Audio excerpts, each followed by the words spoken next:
Well, it is a lot of pressure too, Vince. Very difficult to call a raise here when you can only catch a 10 to probably win the pot.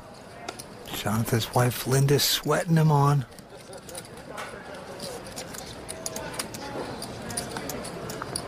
I'll tell you, if I ever put $1 out there in the pot, I'll lose it every single time. Right now, Hoyt getting a little befuddled. Whatever money I put in the pot is lost. Now, if y'all fold to me and the big blind give me a walk, I can win that one. Moaning and groaning there. He is discouraged.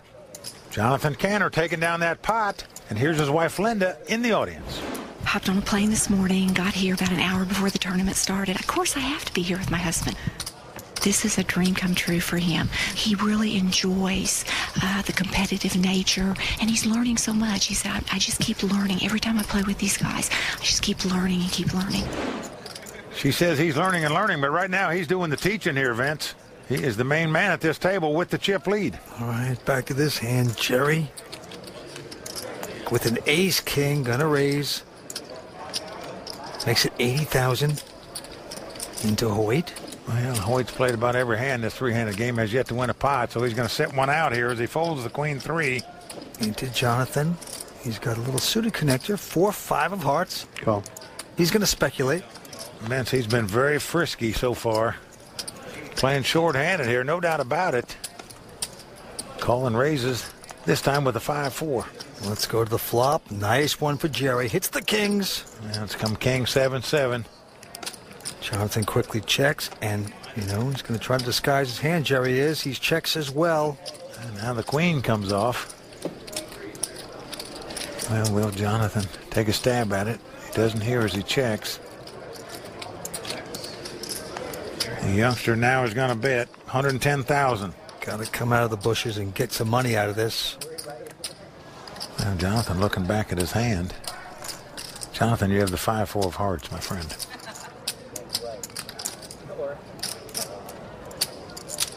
Well, playing with his wedding ring. What does that mean? Raise. It means he raises, I guess. Well, he may not have much of a hand, but he's got creativity. He's got guts. Might not to be the best timing at this moment. There you see the puzzled look by the youngster here. Now, even though you have ace-king in this spot, you're fearful your opponent has a 7 in his hand. He checked on the flop, and now he's checked raised you on the turn. He's going to bump it up 270,000 in addition. The old man might be taking an oil spill right here because Jerry beats him in the pot with the 2 kings. Well, an ace comes off. Well, the youngster now has aces and kings.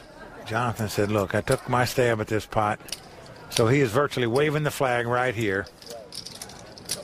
No way the youngster can lose. Check. But he checks on the river. Ace king. He said just ace king. Well, that's going to get the job done. So Jonathan picking the wrong time to raise right there.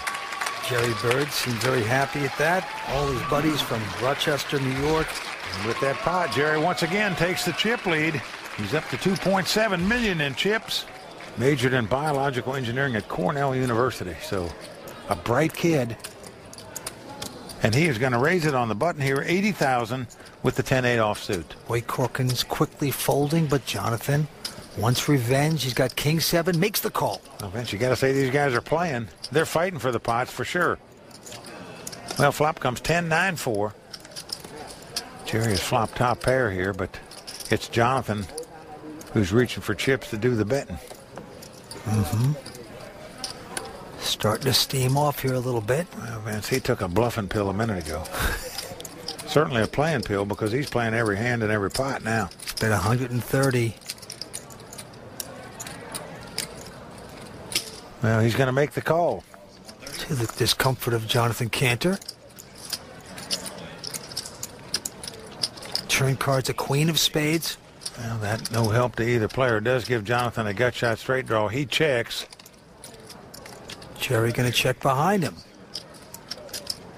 Well, deuce of diamonds comes off on the river. And look at this, Vince. Jonathan with just a king high is reaching for chips. 205,000.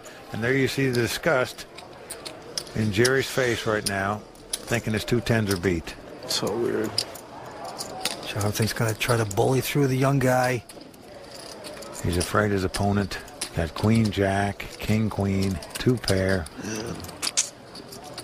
Jack 10. He's trying to figure out all the hands that can beat his 2 10s.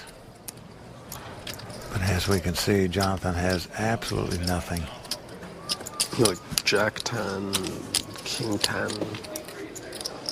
You know, agony for the 24-year-old right now. Yeah. Terrible spot.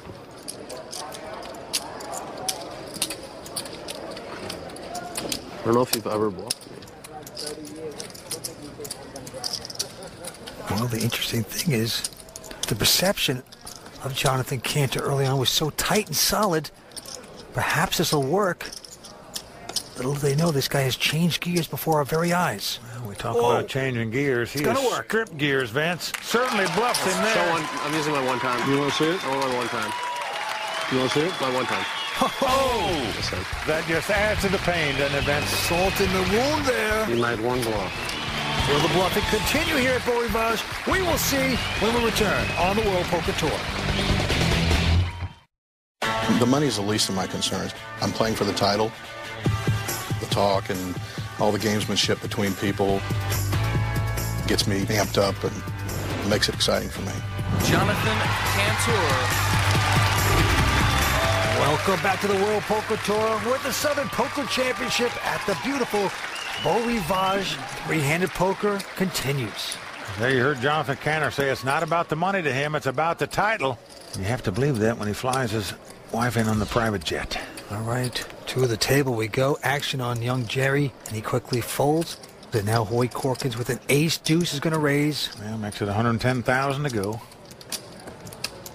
Ace high figures to be the best hand against the big blind, but it's not in this case.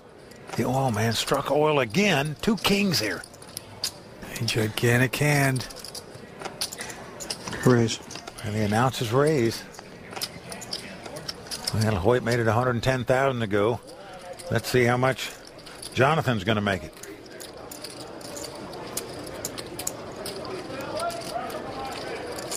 $275. To the complete discomfort of Hoyt Corkins. Well, I'll tell you right now, Hoyt Corkins is going to feel like a punching bag.